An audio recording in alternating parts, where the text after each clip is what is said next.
खुलुमबाय गिबियावनो नोंथांमोनखौ बयखौबो सोरजि द क्रिएटिविटी चेनेलाव बरायनायजों लोगोसे फुंबिलिनि गाहाम हामलायनायखौ बावहरग्रोनाय जाबाय। दिनैनि माखासे निउस आपडेटफोरखौ नोंथांमोननि सिगाङाव फोरमायथिना होनो आवगायनाय जालायबाय। नोंथांमोनहा भिडिअखौ नायनानै मोजां मोनोब्ला लाइक खालामगोन होनना आसा खालामबाय। लोगोसे इउट्युब चेनेलखौ दाबो साबस्क्राइब खालामाखैबा साबस्क्राइब खालामनानै लानो थाखाय गुरै खावलायनाय जाबाय। थ' बिदिब्ला जोङो भिडिअखौ जागायनोसै। गिबियावनो दङ सा 50 फरायसाफोरा आरोबाव गोदान दिल्ली फारसे रावना होलांबाय। जों बयबो मिथिगौ आथिखाल प्रमद बर' दैदेननाय बिटिआर सरकारा ओनसोलनि गोबां फरायसाफोरखौ लानानै गोबां गोजौ थाखोनि सिमां सुजुनानै खाबु होनाय जादों।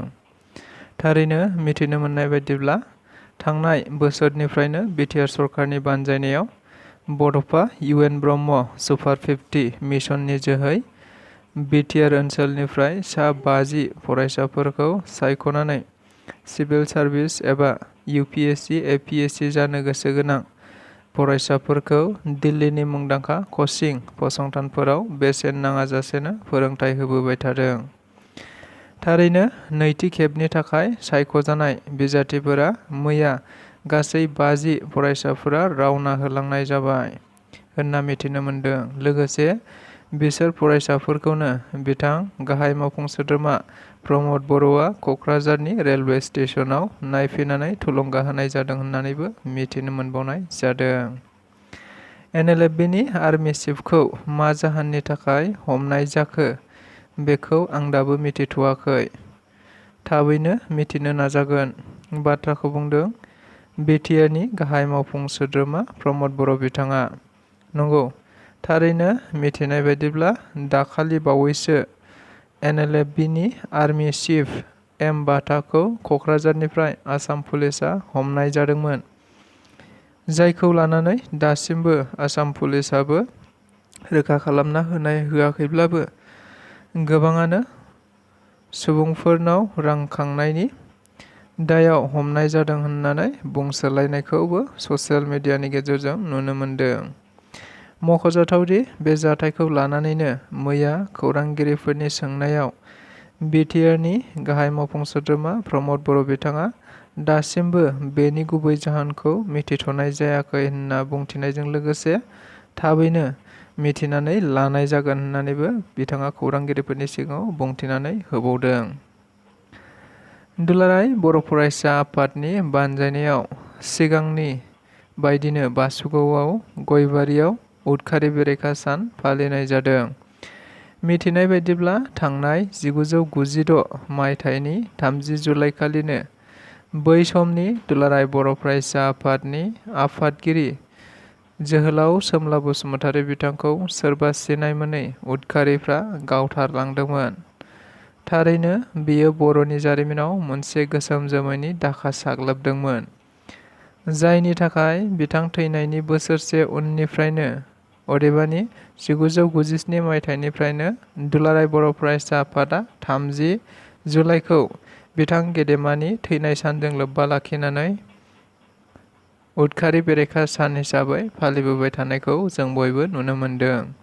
बेबायदिनो मैयाबो 30 जुलाइखौ सिगांनि बायदिनो उदखारि बेरेखा सान महरै फालिनायखौ नुनो मोननाय जादों।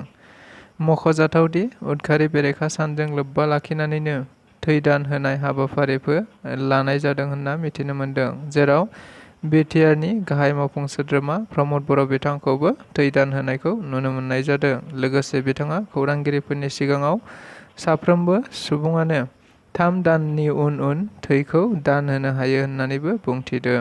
बारग' आलफा दैदेनगिरि देबजित सिंह एबा दिलीप नारायण देबआनो गावनि सार्थनि थाखायनो जीवन सिंहखौ दिनै फानबाय, जायनि थाखाय दिनै जीवन सिंहआ गोदाव सोराव जानो गोनां जाबाय।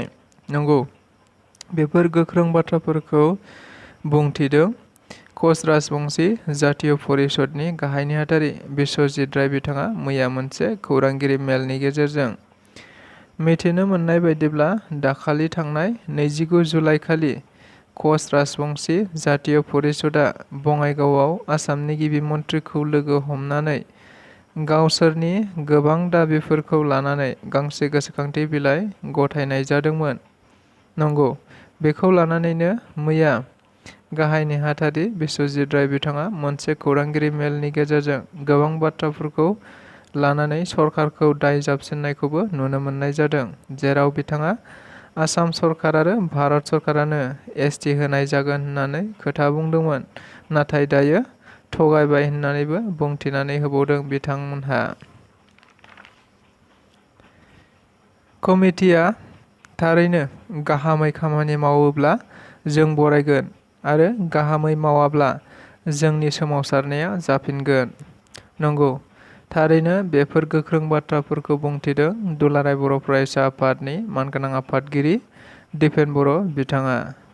मिथिनाय बायदिब्ला बड'लेण्ड इउनिभार्सिटिनि भाइस चेन्सेलर बिथाङा रां जाख्ल'नाय आरो बायदि बेरेखा हाबा मावनायनि सायाव हमजादोंमोन आरो स्रोदै कर्टनिफ्राय बेल लाखोमानानै इउनिभार्सिटियाव हाबा मावबाय थानायखौबो मिथिनो मोननाय जादोंमोन। नंगौ, बे बाथ्राखौ मिथिनो मोननानैनो दुलाराय बर' फरायसा आफादा Bodoland इउनिभार्सिटिनि vice chancellor professor Laishram लादु सिंहनि हेंथायै बिथांखौ बे इउनिभार्सिटिनिफ्राय थाबैनो होखारनांगौ आरो साख्रिनिफ्राय होखारनांगौ होननानै सोमावसारनायखौ लाबाय थानाय जादोंमोन, जाय सोमावसारनायखौ आसामनि रायजो बेंगिरि गुलाबचन्द काटारिया बिथाङा सनमान होनानै मोनसे गोजौ थाखोनि नायबिजिरारि कमिटि दानानै होनाय जायो होननानैबो मिथिनो मोननाय जादोंमोन। नंगौ, जायखौ दुलाराय बर' फरायसा आफादा बरायदों।